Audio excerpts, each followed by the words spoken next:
Hey folks, my name is Zolom. After creating the infinity arrow technique and uploading the how-to video, I decided a YouTube guide for Pit might prove beneficial to players. This is the first episode in a series I intend to continue until I feel all the major points have been at least touched base on. I plan on covering everything from the very basic to the advanced, though as a competitive player I can humbly admit I am not the most advanced myself. Regardless, I hope these videos prove beneficial to somebody, whether you're looking to try out Pit, you're completely new to Project M, you're even interested in Project M, or maybe you're a PM veteran. I have little doubt that some of this will be of value. Before we begin, I want to say that I intend on doing these videos with as little editing as possible, so bear with me on that one. In my first video, I wanted to cover the very basics of Pit, displaying his run speed, fall speed, and an explanation of his abilities and what they do. Additionally, this video will be split into parts, as covering moves will take some time. I will link frame data and hitboxes in the description below. I will not go into any character-specific matchups in this series, though it is a possibility I will make some in the future. Always keep in mind Project M is not complete yet, and he will likely undergo some changes eventually.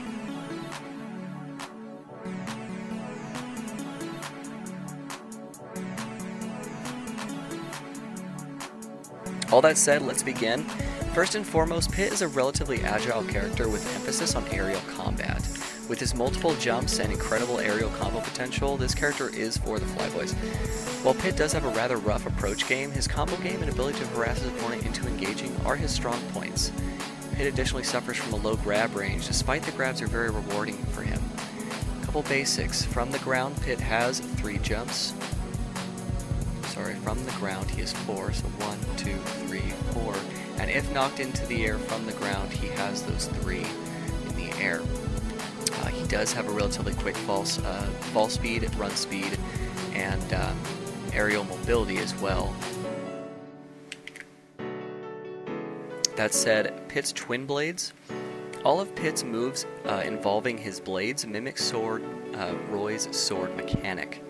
The closer you are to the base, the larger the hit stun and often its damage, though this doesn't necessarily mean you always want to go headfirst into your opponent to get as close as possible. Pit's jabs.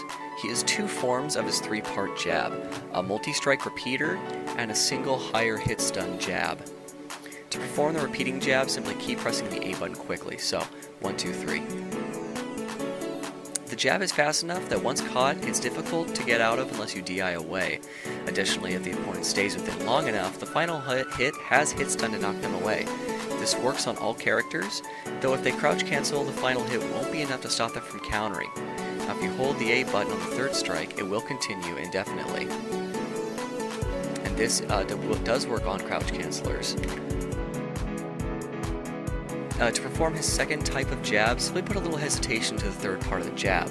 So 1, 2, 3, 1, 2, 3, 1, 2, 3, 1, 2, 3.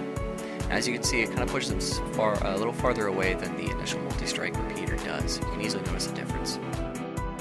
The dash. Pit's dash reflects his gameplay well. It sends his opponent into the air. Now remember, the closer you are to the base, the harder the hit, but all angle trajectories are the same. At lower percents, this ability can combo into itself, and at higher percents, it can actually kill.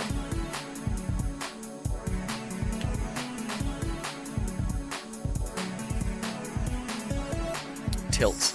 Pit's forward tilt is an angleable ability with decent range and good power. Angles go up, straight, and down, each angle corresponding to the trajectory at which it sends the opponent.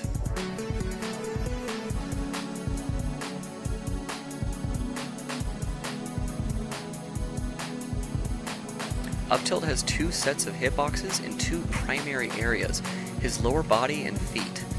The first half of the up tilt is a sour spot and usually results in getting punished. The second half has good hit stun and sends the opponent into the air. This ability can chain into itself with higher characters fast fallers at low percentages, so it is worth noting that you can pull off a couple of these before your opponent can really get out and do much. Now down tilt is a simple downward sweeping slash. It actually mimics the dash attack's trajectory, though it has a special property about it.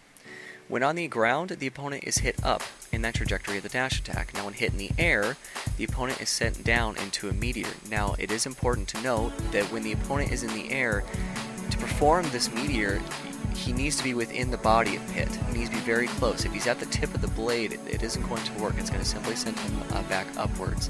So make sure that you're trying to perform this meteor that the opponent is as close to Pit as possible. Smash attacks. The forward smash is a two-part attack. To execute the second, simply press the A button again. The two-part string can be strung out a little if you need to allow your opponent to fall back into place, as you can see here. There's a load of hesitation in between the two slashes rather than just going instantly. The first hit is a weak strike that knocks your enemy upward, and depending on blade positioning, will draw him in or slightly push him away from you. The second part of the attack is a strong attack that sends him upward and straight.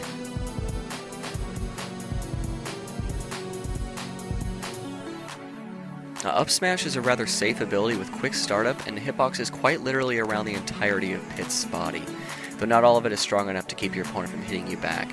This move can be easy to DI out of as well if you don't time it well. It has a three-part strike, the third strike having high knockup and can kill at decent percents. To note, this attack does have repeatable juggle potential for fast fallers and heavy characters. Down smash is a two-part attack that attacks both in front and behind Pit, though not at the same time. Both of these attacks have different trajectories. The first, in front of Pit, knocks the enemy at a lower forward angle. The second, being behind Pit, knocks the enemy slightly upward and slightly diagonally away from Pit. This attack has quick startup for the first hit, and will just take a moment for him to perform the second attack.